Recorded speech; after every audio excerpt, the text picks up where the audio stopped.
Steve in Chicago. Hey, Steve. Try it again. Yes, actually, I wanted to comment on a point. Do you hear me? Yeah, just fine. Yeah.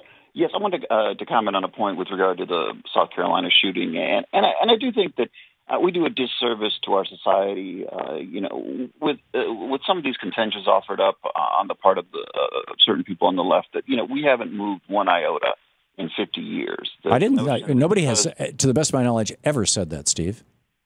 Oh, why would you say such a thing? For the last week to many stations, especially urban talk radio, and the number of people, understandably, I can't speak as an African American. I'm not one.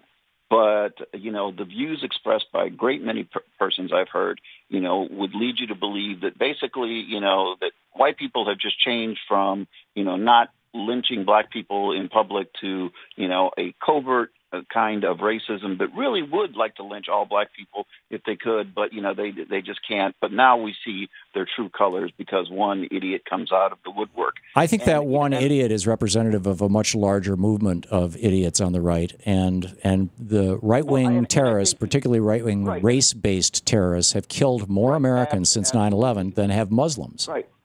Right, and absolutely, I would tend to. And I would say also that the African American middle class and working class has been hit much more severely than has the white working class and middle class by Reaganomics over the last 35 years. So you can't subtract economics from an equation. I mean, it's. Right. Well, yes, and people like William Julius Wilson, considered the preeminent writer on these topics, has talked about the fact that moving forward, it's more a class issue than it is going to be a race issue. And I think would that we got to the point where it was just that, Steve? Well, yes, I think that again his point. But here's my question to you: if the average wealth of a black family in America is $5,000, and the average wealth of a white family in the United States is $80,000, and that's post crash, it was over 100 pre-crash. And those numbers are a couple of years old, so it may be a little off. But and the reason for that is that right up until the 1970s, it was still legal for banks to refuse to give mortgages to people of color, who were moving into largely black neighborhoods, and that the GI Bill, while my dad could buy a house using the GI Bill, the black soldiers who served with him in Japan could not buy a house on the GI Bill. So we've got this long history of depriving black people of access to wealth. What's your solution? Because wealth is because wealth is a function of generational passing on of that wealth. Correct. So in other words, my grandfather dies, and he has an estate worth several $100,000. He has 4 grandchildren, to each of whom he leaves $100,000. Well, I've got a huge step up. That's a down payment on a nice house in most parts of America.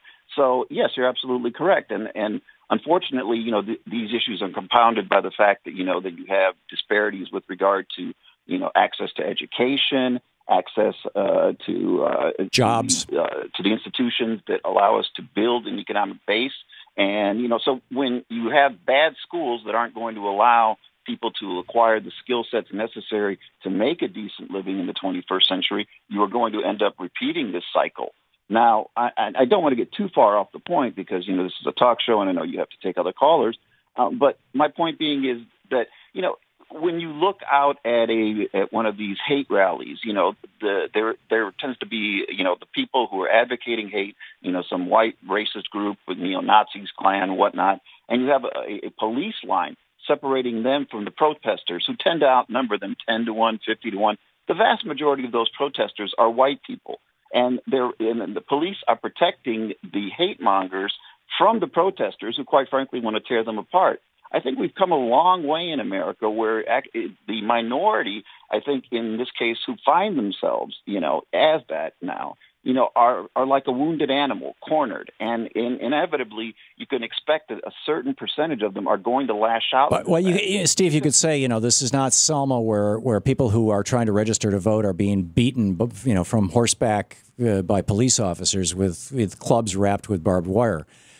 Yes, that's true. However, in those same states, now we have Republicans in state after state passing laws making it harder for black people to vote.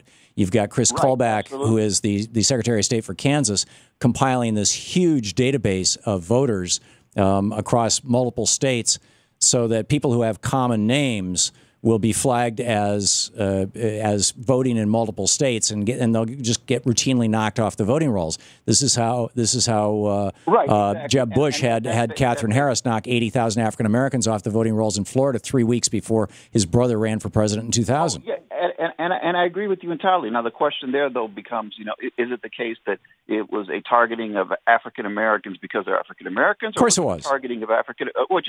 No, it's a targeting of Democratic voters. Right. And because they're also targeting students, and they're also targeting older people who are on Social Security. Right, absolutely. So, and if they could have targeted white people, they would have done so if it were just as easy. Well, like I said, they're targeting young white people, and they're targeting old white people. They're targeting Democratic voters, but they're aggressively targeting black people. And I think the solution is A, we need to air this out and disinfect it, and B, we need to look once again at the Great Society. You're listening to the Thom Hartmann Program. Call 202-536-2370. We need reparations in the form of a rational program to bring poor folks across the board up to the middle class.